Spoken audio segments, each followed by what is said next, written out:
নমস্কার, গল্প ক্যানভাসে আপনাদের সকলকে স্বাগত জানাই।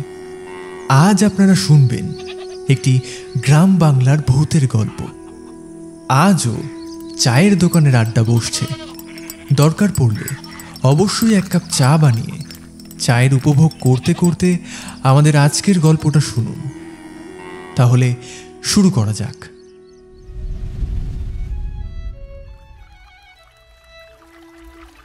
ইছামতি নদীর ধারে একটা বিশাল পুরনো বটগাছ।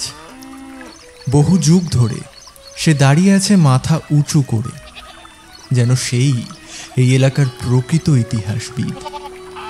সেই গাছের কিছু দূরে রয়েছে একটা ছোট্ট চায়ের দোকান, যেখানে বেলা পড়লেই আড্ডা বসে বহু চেনা মুখদের। দীর্ঘদিন পর আজ দেখা হলো সৌমেন আর রাজুর। দুই বন্ধুর ভেতর যোগাযোগ ছিল না তা বেশ কিছুদিন ধরেই। সেদিন ইছামতির ধারে সেই বটতলার পাশেই বসেছিলেন বৃদ্ধ তারক জেঠু।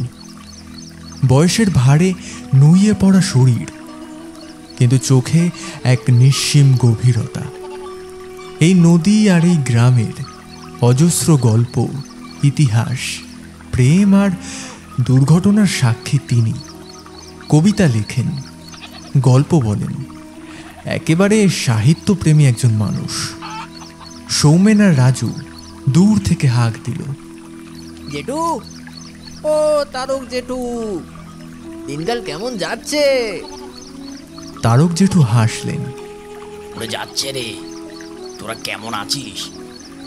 তা কখন এলি রে? রাজু তখন বলে, এই এক্ষুনি। তুমি বসো, আমরা চা আনছি। চায়ের দোকান থেকে 3 কাপ চা আর একটা মোটা বিড়ি নিয়ে তারা ধীরে ধীরে এগিয়ে আসে জেঠুর দিকে। সৌমেন 2 হাতে চা ধরে, রাজুর এক হাতে 1 কাপ চা আর এক হাতে মোটা বিড়ির বান্ডিল। সৌমেন এগিয়ে চা দিয়ে বলে, কি দেখছো এত নদীর দিকে? ধরো, চাটা খাও আগে। তারক জেঠু নদীর দিকে তাকিয়ে বলেন, দেখছি এই নদীটার ইতিহাস, এর গভীরতা, এর জন্ম। আচ্ছা, তোরা জানিস কি আগে কত নৌকা, ছোট ছোট জাহাজ চলতো এখানে? আর এখন একেবারে বুঝে আসছে গো। তারক জেঠু চায়ে চুমুক দিয়ে দীর্ঘশ্বাস ফেলেন।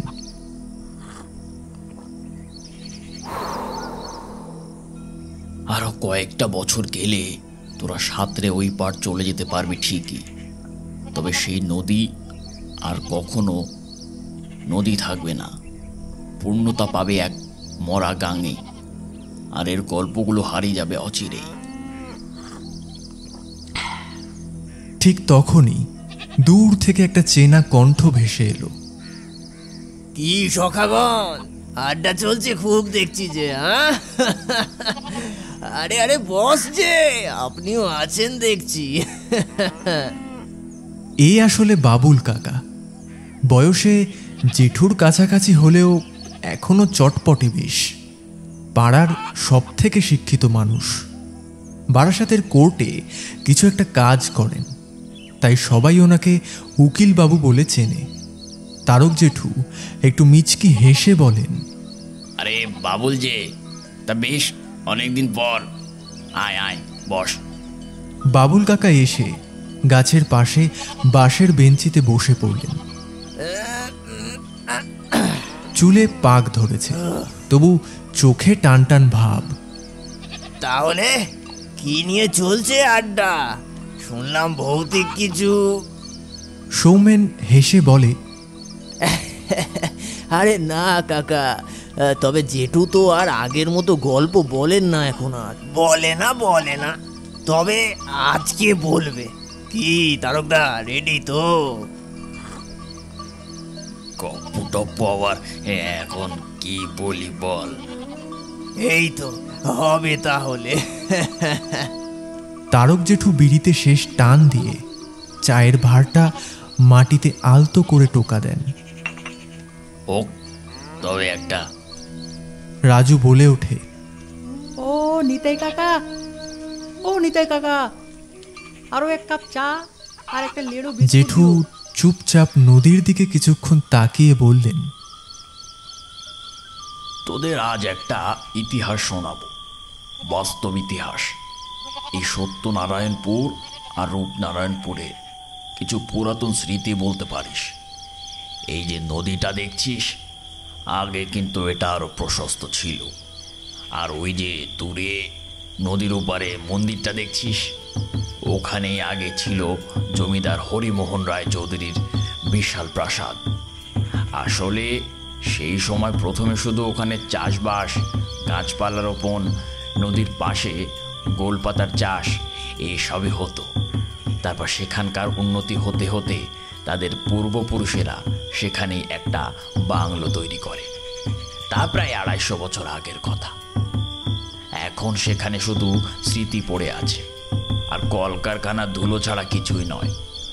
কিন্তু তারও আগে সেই জায়গায় ছিল অধীর মোহন রায় চৌধুরীর রাজত্ব, ওই যেটা আগে বললুম।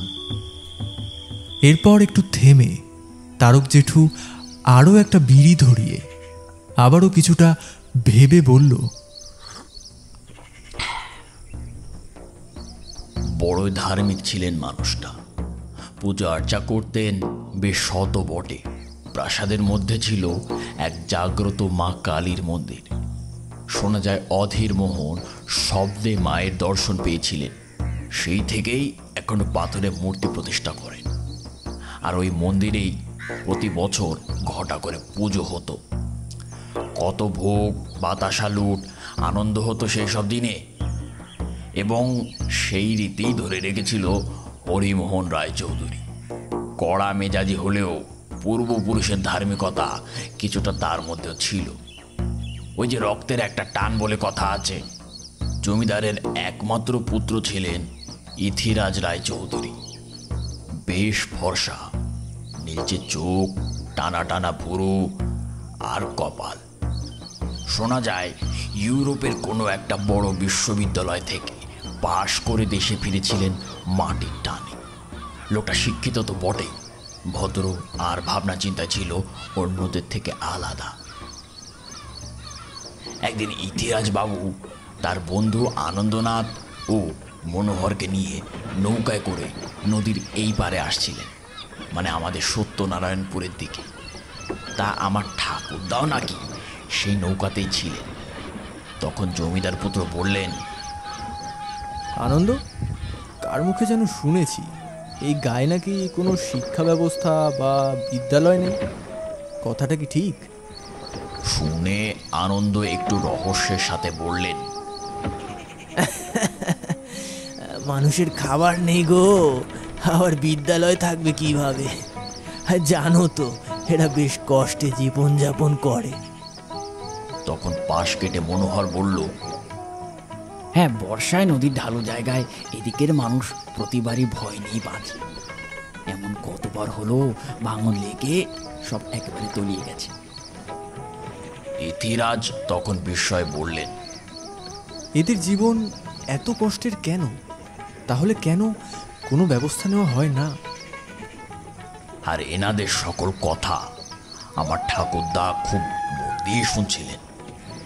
এতদিন কেউ অন্তত এই গা নিয়ে ভাবেনি বললে চলে। স্বয়ং ওপারের জমিদার বাবুও নয়। আর তার বিলেত ফেরত ছেলে এসে যখন এসব জানতে চাইছে, তার মানে সে বেশ বড় মনের মানুষ।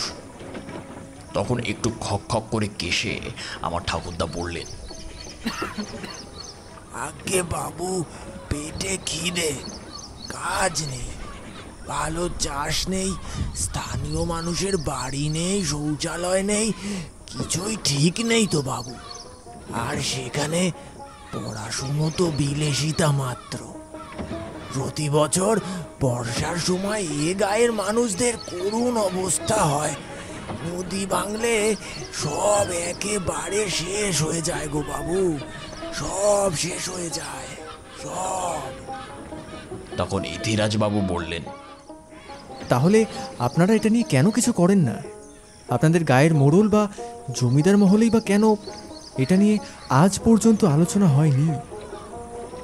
এই মুহূর্তে নিজের বাবার আপত্তি বা তার কিছু কীর্তিকলাপ তারই পুত্রের সামনে বলতে তারা ইতস্তত বোধ করে। নৌকার ভিড়ের মধ্যে একজন চেঁচিয়ে বলতে গেলেও চাইলে তো তিনি পারে, কিন্তু সবই তো আপনার। ওসব থাক। ঠাকুরদা এক তাড়ায় চুপ করে দিয়ে বলে, বাবা দেখো তুমি কিছু করতে পারো কি না এবার। তুমি বড্ড ভালো মানুষ গো। একে একে করে সবাই একসাথে অনুরোধ করছিল।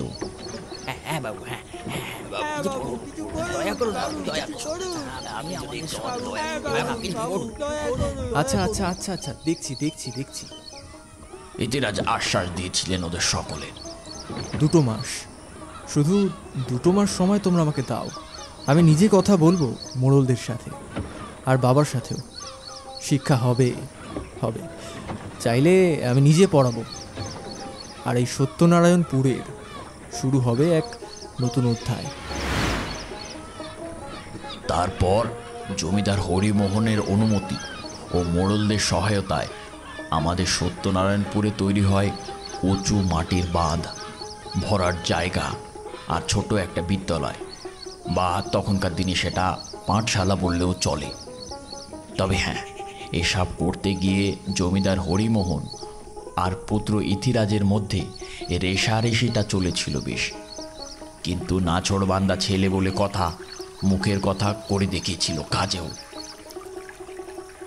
ইছামতি নদীর ঢেউয়ের শব্দ যেন গল্পের শেষে একটা দাড়ি বসিয়ে দিল বেশ খানিকক্ষণ। কিছু মুহূর্ত চুপ থেকে জেঠু আবারও বললেন, সত্যনারায়ণপুর এখন সত্যের মতোই যাচ্ছে, যেখানে নারায়ণের প্রভাব না আসলে হয়তো এমনটা হতো না। তবে এই নারায়ণের লক্ষ্মীর গল্প শুনলে আর ভালো লাগবে না তোদের। বলো না দাদু, অমন করো না, বলো না। বলো না জেঠু, ওরম করো কেন? আরে দাদা বলেন না, ওরম কেন করছেন? এক নির্জন দুপুরে স্নিগ্ধ মুখ মাটির উঠোন পেরিয়ে বিদ্যালয়ের সামনে এসে দাঁড়ালো একটা নারী মূর্তি। কোমল সুরে ডাক এলো, আগে কেউ আছেন? ভেতরে কেউ আছেন?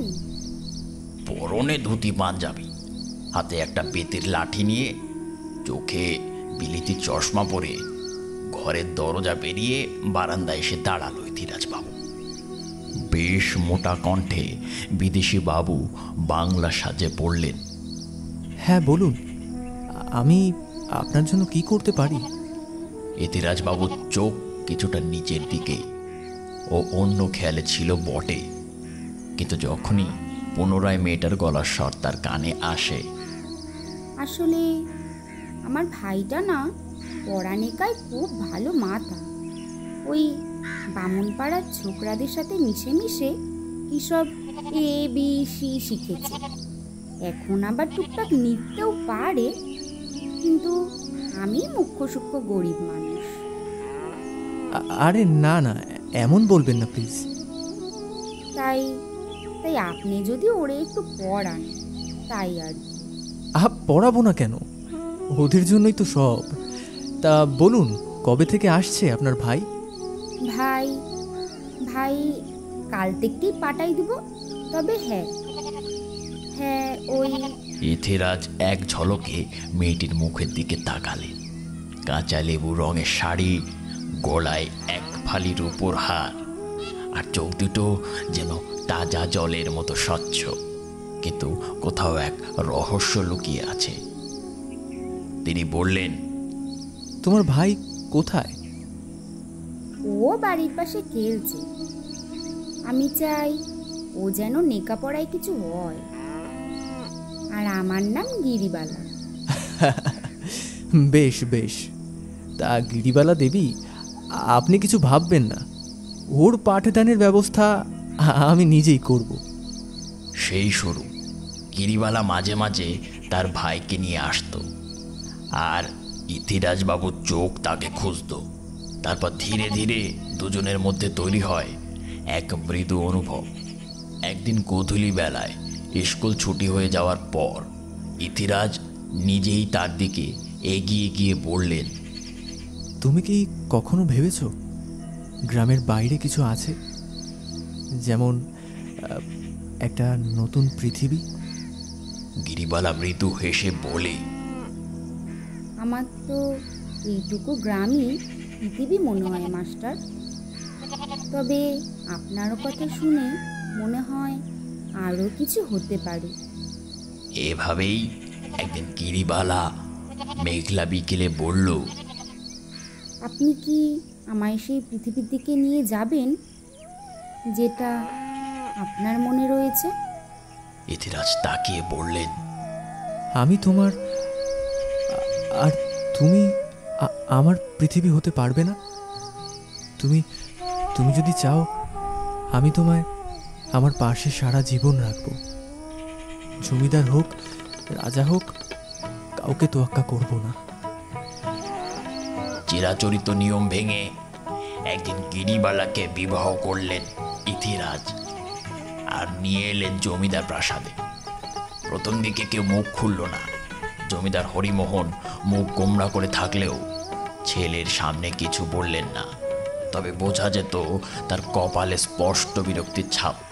শুধু ঠাকুমা ইন্দুবালা, যিনি বারান্দার এক কোণে ধূপধুনোর গন্ধে মোড়া ঘরে বসে থাকতেন, একদিন সে গিরিবালাকে কাছে টেনে বলেছিলেন, মা, এই বাড়ি যেমন বড় তেমনই এর ভেতর অনেক গোপন গপ্প। সবার মুখের হাসির পেছনে অনেক বিষও থাকে। মনে রেখো, নিজের মতো থাকতে গেলে ভেতরে শক্তি জাগাতে হয়। গিরিবালা তখনও বুঝতে পারেনি সেই বিষ ঠিক কোথা থেকে আসবে।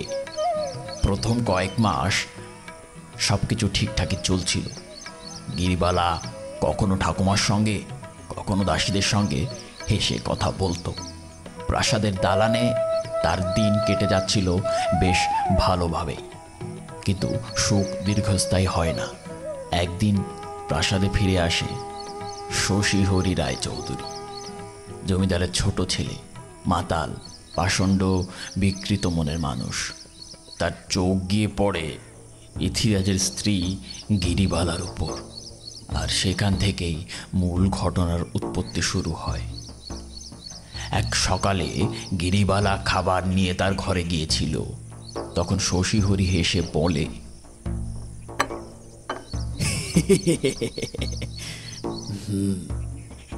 ওহে বৌমা, তোমার চেহারা দেখলে তো রসনা জাগে। ইথিরাজ বিদেশি চোখ দিয়ে দেশি মাল ঘরে এনেছে দেখছি।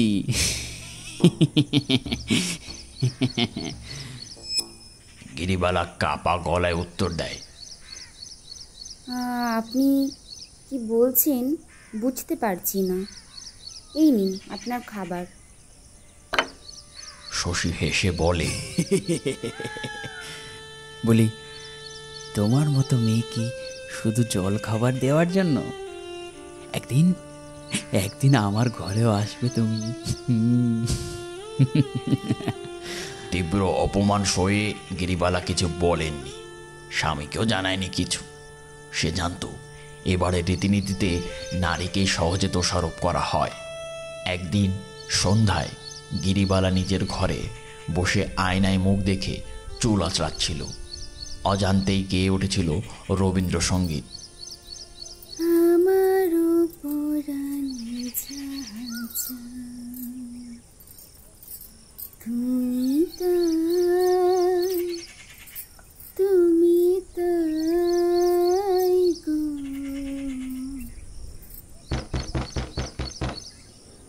হঠাৎ দরজায় ধাক্কা।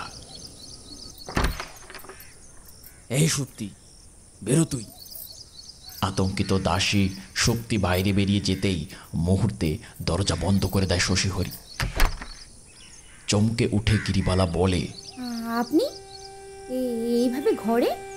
আজ তোকে ছাড়া রাতে ঘুম আসবে না রে। ইতিরাজ প্রাসাদের কাজে তো বাইরে, এবার আমি।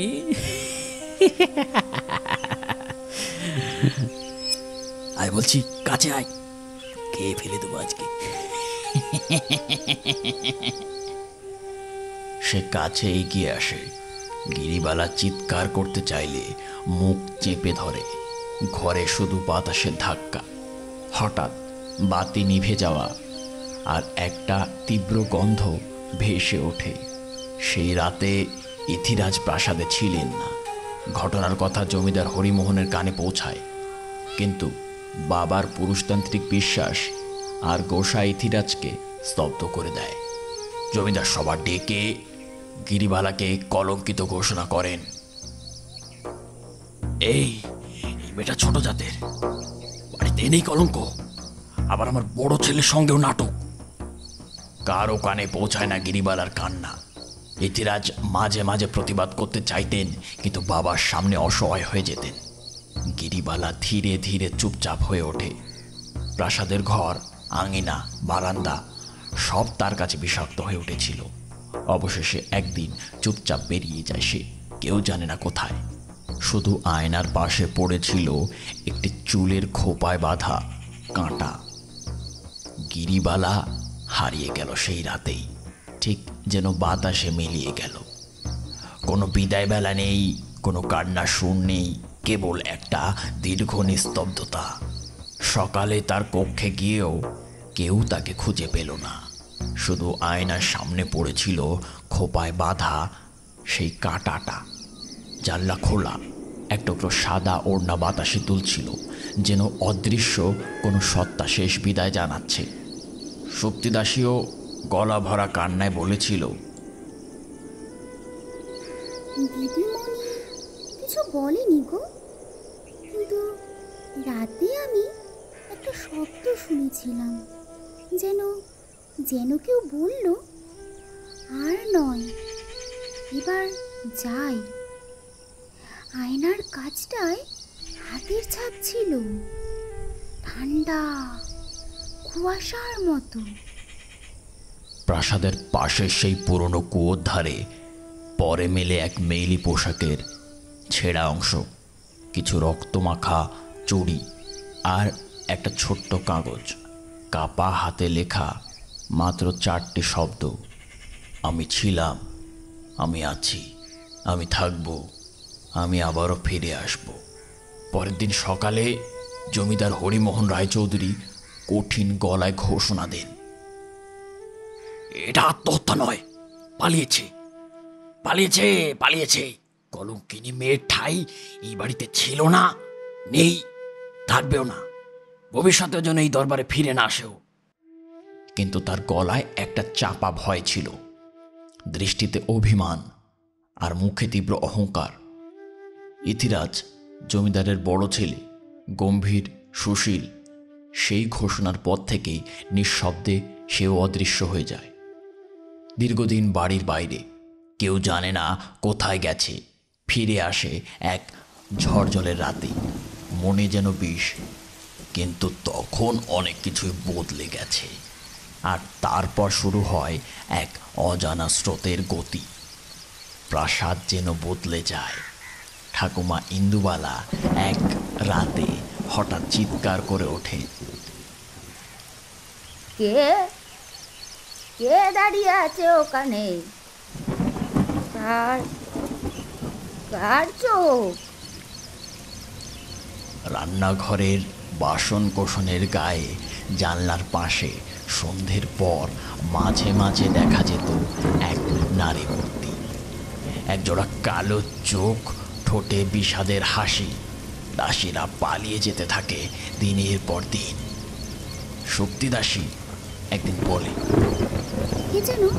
কে যেন গান গায় রান্না করে, আর আর মাঝে মাঝে বিড়বিড় করে বলে, আমায় আমায় মেরে দিলে কেন? কেন আমায় মেরে দিলে? হ্যাঁ, শেষ করে দেব সবাইকে। আর এসে কেঁদে ওঠে মাঝে মাঝে। ইছামতির ধারে মাঝরাতে ভেসে আসে এক সুরেলা কণ্ঠ, আমার পরানো জাহাজ এই গান শোনা যায় কিন্তু কাউকে দেখা যায় না। সেই পুরনো কালীঘাট, যেখানে ছিল জমিদার বংশের পবিত্র স্থান, একদিন পুজোর সময় পুরোহিত থেমে গেলেন। মা কালীর মূর্তির চরণে রক্ত দেখে পুরোহিত বললেন, মা কালী রুষ্ট নন, এটা কোনো আত্মার অভিশাপ, যে কিনা অতৃপ্ত, যার সাথে অন্যায় হয়েছে। আতঙ্ক ছড়াতে শুরু করে। শশীহরি রায়চৌধুরী, জমিদারের ছোট ছেলে, উদ্ধত পাষণ্ড গিরিবালাকে নিয়ে কুৎসিত মন্তব্য করতে পিছু হতো না। এক রাতে তার ঘর থেকে হঠাৎ শোনা যায় কাঁচ ভাঙার শব্দ, চিৎকার, দরজার কড়া নাড়ানো শব্দ। দৌড়ে গিয়ে সবাই দেখে দরজা খোলা। শশীহরি বিছানায় অচেতন, চোখ খুলে ফ্যালফ্যাল করে তাকিয়ে আছে। তার ঘাড়ের পাশে আঁচড়ের দাগ, দেওয়ালে একটা রক্তমাখা লেখার ছাপ। সেদিনের পর থেকে গোটা জমিদার প্রাসাদ স্তব্ধ। হরিমোহনের দেহ হঠাৎ ভেঙে পড়তে শুরু করে। তিনি রাত জেগে দরজায় দাঁড়িয়ে থাকেন, কারো দিকে না তাকিয়ে শুধু ফিস ফিস করে বলেন, এসেছে, সে আবারও এসেছে, সে আবারও এসেছে, ওই ওই ওই তো জানলায় ওই উন্নাটা উঠছে। মাঝে মাঝে ওই প্রেতাত্মা সবাইকে বশ করে নিত, শুধুমাত্র ইথিরাজ ছাড়া। যবে থেকে ইথিরাজ এই প্রাসাদে ফিরে এসেছেন তবে থেকেই তিনি খুব চুপচাপ থাকেন, কারো সঙ্গে কথা বলে না। শুধু গিরিবালার সেই প্রিয় বসার ঘরটায় বসে থাকতেন মাঝে মাঝে। কখনো কখনো বা কাপা কাপা কণ্ঠে বলতেন, গিরি, কোথায় হারিয়ে গেলে তুমি? সমস্ত সমস্ত প্রদেশ খুঁজেছি আমি এতটা কাল ধরে, পেলাম না। ভেবেছিলাম এসব ঠাটবাট সব ছেড়ে দেব, আর খুঁজে পেলে দূরে চলে যাব। কেউ জানে না গিরিবালার সাথে ঠিক কী ঘটেছিল সেই রাতে, কিন্তু মাঝে মাঝে শোনা যেত গায়ের লোকজনদের ফিসফিস করে কিছু বলতে। শশীহরির কিছু লোক ছিল, তারা রাতে আধারে অনেক মেয়েরই সর্বনাশ করেছে। গিরিবালায় কি তাহলে তাদের ফাঁদেই পড়েছিল? তবে জমিদারের ভয়ে আবার সব দমে যেত। প্রাসাদের আশেপাশে ভয়ের ছায়া গাঢ় হতে থাকে। এক রাতে কুয়োর পাশে সুপ্তিকে পাওয়া যায়, জ্ঞানহীন অবস্থায়। তার শরীর ঠান্ডা বরফের মতো হয়ে এসেছিল। জ্ঞান ফেরার পর সে শুধু বলছে, আমি আমি ওকে দেখেছি ওকে দেখেছি। সিঁথিতে লাল সিঁদুর, কিন্তু মুখে কান্না। কুয়োর জল ওর গলার কাছে উঠেছিল। আমি আমি পালিয়ে এলাম। পরের দিন সকালে ইন্দুবালা ঠাকুমা আবার বললেন, ঘড়ির কাঁটা রাত 12টায় থেমে যায়। আয়নার পাশে দাঁড়িয়ে কেউ কাঁদে। আমার মাথা ঘুরে ওঠে। ও ফিরে এসেছে। ও পুরোহিত মশাইও বললেন, প্রতিদিন ফুল শুকিয়ে যাচ্ছে, পুজোর ফুল এক রাতের মধ্যেই। ধূপকাঠির গন্ধে কোনো সুগন্ধি নেই। পুজো করার সময় অদ্ভুত জিনিসপত্র বেড়ে যাচ্ছে। ও মাগো, এ কি ভুতুড়ে কাণ্ড কারখানা! যেন কেউ নিঃশ্বাস ফেলছে আমার ঘাড়ের উপর। আমি তো প্রত্যেক দিনই ভয়ে ভয়ে থাকি। এদিকে প্রাসাদের দক্ষিণের ঘরে শশীহরি একা বসে একদিন তার বাল্যবন্ধু ভোলানাথকে ডেকে বলল, তুই মনে করিস আমি কিছু জানি না? ভোলানাথ অস্থির হয়ে বলল, আমি তো শুধু দাঁড়িয়েছিলাম দূরে। সেই রাতে তুই যা করেছিস এটা পাপ। এটা শোনার পর শশীহরি যেন সাপের মতো ফুঁসে উঠল। চুপ! আমি শুধু ওকে ভয় দেখাতে চেয়েছিলাম। ও বেশি প্রশ্ন করত, ইতিহাস লিখবে বলতো। জমিদার বংশ নিয়ে কিছু না কিছু খোঁজ করত। তুই তো জানিস বাবা কাকে নিয়ে কি করেছিল আগের বার, কিন্তু তোর লোকেরা ওকে ধরে নিয়ে গেল নদীর পাড়ে। আমি আর দাঁড়াতে পারিনি। শশীহরি থম মেরে যায়, তার কপালে ঘাম জমে। তো তুই কাউকে বলিসনি তো? আমি কিছু বলিনি, কিন্তু কেউ তো বলেছে। আচ্ছা আচ্ছা, প্রাসাদের যা গপ্প শুনছি, তাহলে কি গিরিবালাই?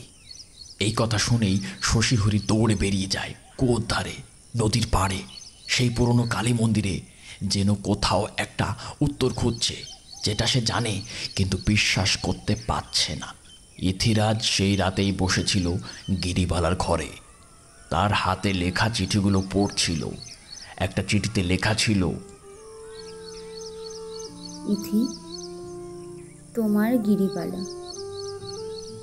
তুমি জানো আমি শুধু ভালোবাসিনি তোমাকে, আমি চেয়েছি তোমার বাড়িকে সত্যি বুঝতে, ইতিহাস লিখতে চেয়েছি তোমাদের প্রাসাদের।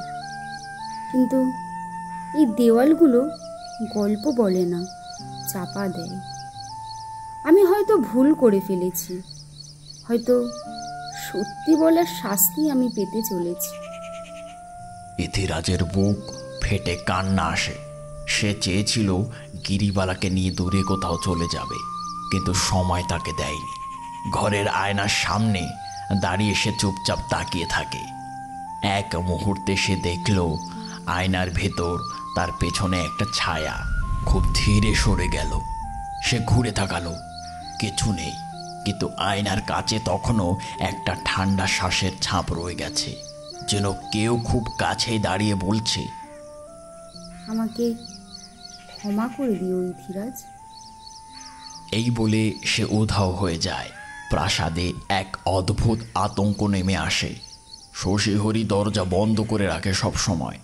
ভোলানাথ পালিয়ে যায়। ইথিরাজ দিনের পর দিন চুপ করে গিরিবালার লেখা পড়ে, আর কুয়োর ধারে ফুল ফোটে, কিন্তু কেউ সেখানে পা রাখে না। গিরিবালা মহলের অনেক সত্যই জেনে গেছিল। তাদের কালো ধান্দা, নারীদের অত্যাচার, জমিদারের কথায় সাধারণ মানুষদের মেরে ফেলা, এইসবের পোক্ত প্রমাণ গিরিবালা জোগাড় করেছিল। প্রথম থেকেই তার উদ্দেশ্য এমন হলেও সে সত্যিকারের ভালোবেসেছিল ইতিরাজকে। আসলে গিরিবালা সেই কৃষকের মেয়ে যাকে জমিদার নারী মামলায় মিথ্যা সাজা দিয়ে প্রাণ নিয়েছিল। আরও অনেক কিছু। গিরিবালার লেখা দেখে ইথিরাজ বুঝে যায়, তার মানে গিরিবালা ফিরে এসেছে। কিন্তু সে প্রেমিকা নয়, এখন সে এক ইতিহাসের অদৃশ্য কালি, যে কালি লেখা হবে সদ্য রক্ত দিয়ে। শশীহরি রায়চৌধুরী সেই রাতে আর ঘুমাতে পারেনি। ইথিরাজও বুঝে যায় যে কে এই সর্বনাশ করতে পারে, কিন্তু নিজের আপন ভাই আর গিরিবালা এখন আর নেই, তাই ওর শাস্তি ও নিজেই নিক। ঘরের চারপাশে যেন ছায়ারা ঘুরে বেড়াচ্ছে তখন। মাঝে মাঝে দেওয়ালের ওপাশে কে যেন নিঃশব্দে হাঁটে। আয়নার কাছে কখনো কখনো জমে ওঠে ধোঁয়া, যেন কেউ মুখ ঠেকিয়ে শ্বাস নিচ্ছে। গিরিবালার দেহ আর পাওয়া যায়নি, কারণ সে মরে যায়নি তখনই। তার দেহ সেই রাতেই নদীর জলে ভেসে গেছিল, কিন্তু কিন্তু আত্মা সে রয়ে গিয়েছিল। প্রেম, আঘাত আর প্রতিশোধে বাধা পড়ে। প্রথমে আয়নায়, তারপর কুয়োয়, মন্দিরে, রান্নাঘরে। প্রাসাদকে সে নিজের অভিশপ্ত মঞ্চ পরিণত করেছিল। ইথিরাজ সমস্ত সত্য জেনেছিল। গিরিবালার ডায়েরি, পুরনো চিঠি এবং ভোলানাথের স্বীকারোক্তি থেকে সে জানত এবার সত্যের মুখোমুখি হতেই হবে। তাই এক রাতে সে শশীহরির ঘরে গিয়ে বলল, তুই জানিস, আমি জানি সব। তুই আর তোদের ওই পশুগুলো কি করেছিলি সেই রাতে? শশীহরি তড়াক করে উঠে বসে। দরজার বাইরে বাতাস কেঁপে উঠল, আয়নার কাঁচ কাঁপছে। শশীহরির গলা শুকিয়ে যায়। ইথিরাজ বলল, আমি চাই না ও প্রতিশোধে দগ্ধ হয়ে থাকুক। আমি চাই ওর আত্মা শান্তি পাক, কিন্তু সেটা হবে না যতক্ষণ না তুই স্বীকার করিস যে তুই খুনটা করেছিস। ঠিক সেই মুহূর্তে ঘরের বাতাসে জেগে ওঠে কাঁপন। আয়নার কাছে জলজাল করে ওঠে এক জোড়া চোখ, গভীর, দগ্ধ, অদ্ভুত, শান্ত। একটি কণ্ঠ শোনা যায়, আমি ইতিহাস হয়েছি, আমি ক্ষমা করিনি। হঠাৎ তারপর আয়নার ভেতর থেকে একটা নারী মূর্তি সরে গিয়ে বেরিয়ে আসে দরজার সামনে। শশীহরি ভয়েতে দেওয়ালের কোণায় গিয়ে বসে পড়ে। তার কপাল থেকে বিন্দু বিন্দু ঘাম ঝরে চলেছে। ইথিরাজ যখন সেই নারী মূর্তিকে দেখে, সে তার ভয়ানক রূপের বদলে দেখতে পায় তার গিরিবালার ছিন্ন বিচ্ছিন্ন দেহটাকে। পোশাক ছেঁড়া, গায়ে রক্তের দাগ, হাতের চুড়ি, শাখা, পলা কয়েকটা ভেঙে গেছে, কয়েকটা আবার তারই হাতে অখণ্ড রয়েছে। কি অত্যাচারী না করেছিল গিরিবালার সঙ্গে তারা! এটা ভেবে ইথিরাজ খুবই কষ্ট পায়। ঘরের বাতি এবারে নিভে যায়। গিরিবালার হাতে ছিল সেই খাতা যার মধ্যে সে জমিদার বাড়ির সমস্ত ইতিহাস লিখেছিল। সেই খাতাটা ইথিরাজের হাতে দিয়ে শশীহরির দিকে এগিয়ে যায় গিরিবালা। শশীহরির চোখে গিরিবালা সম্পূর্ণ বিভৎস এক পিশাচিনীতে রূপান্তরিত হয়েছে। না না, আমাকে মেরো না, আমাকে মেরো না, আমি আর কখনো এরকম করব না। আমাকে ক্ষমা করে দাও, ক্ষমা করে দাও, আমাকে মেরো না, না না না। আমাকে ক্ষমা করেছিলিস তুই? হ্যাঁ, আমি আমি কি কাঁদিনি আমার প্রাণের জন্য, আমার আমার মান-ইজ্জতের জন্য? আর সেই সব বাদই দিলাম। আমার আমার বাবাকে যেই অত্যাচার সহ্য করতে হয়েছে, সেই ক্ষতিপূরণটা কে দেবে শুনি? ইথিরাজ যখন দেখে গিরিবালা শশীহরিকে হত্যা করার উদ্দেশ্যে যাচ্ছে, তখন সে তাকে বাধা দেয়, শুধুমাত্র তার হাতে রক্ত লাগতে দেবে না এই বলে। গিরি, গিরি না, এরকম করো না। আইন ওদের শাস্তি দেবে, তোমাকে তোমাকে আমার দিব্যি। আমি ওদের নিজের শাস্তির ব্যবস্থা করব। একেবারে মেরে ফেললে তো সবই শেষ হয়ে যাবে। ওরা একেবারে মুক্তি পেয়ে যাবে। আমি ওদেরকে কষ্ট দিতে চাই, বোঝাতে চাই পাপ কি জিনিস, আর এর পরিণাম ঠিক কতটা ভয়ানক হতে পারে। গিরিবালা ইথিরাজের কথা শুনে শশীহরির তেমন কোনো ক্ষতি করেনি, শুধুমাত্র ভরসা, বিশ্বাস আর ভালোবাসার কারণে। কিন্তু প্রতিশোধের আগুন কি অতই সহজে নিভে যায়?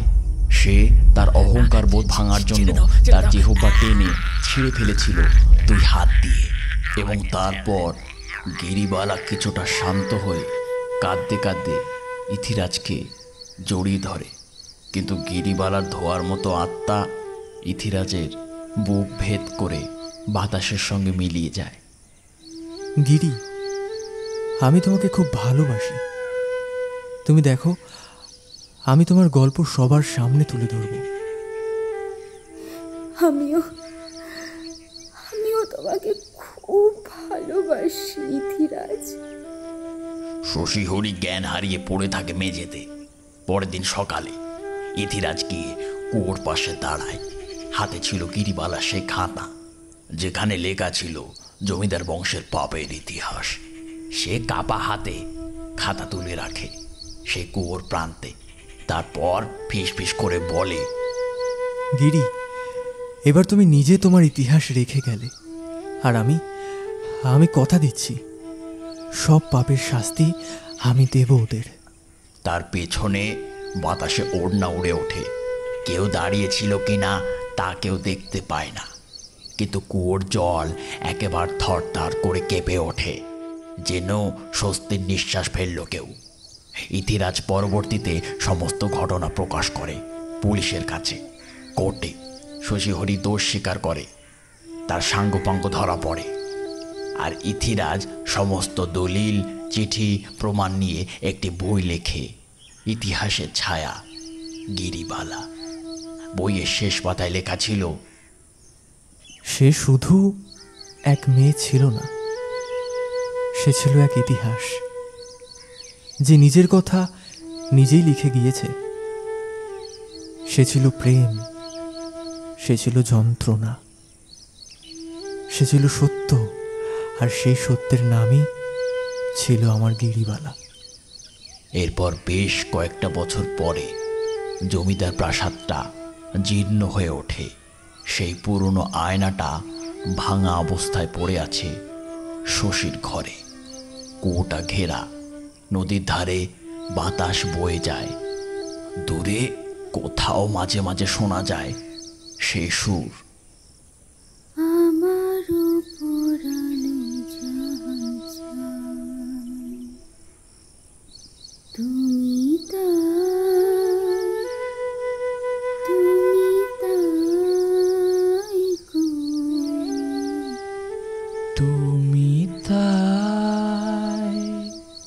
তুমি তাই গো, আমারও পরানো যাহা চায়। তারক জেঠুর গল্প বলা শেষ হলো। নিতাইয়ের দোকান ছোট্ট হলেও তার খুপড়ি ঘরটা যেন গ্রামের অঘোষিত আড্ডাখানা। কাপে কাপে ধোয়া ওঠা চায়ের সঙ্গে গল্প গুজব, কিছু ভূতের কিস্সা, আবার কিছু প্রেম অথবা দুঃখের। বেশিরভাগ জেঠুই তার জীবনের দেখা কিছু গল্প মাঝে মাঝে সবাইকে শোনান। আবার কখনো কখনো উকিলবাবুও থেমে থাকেন না।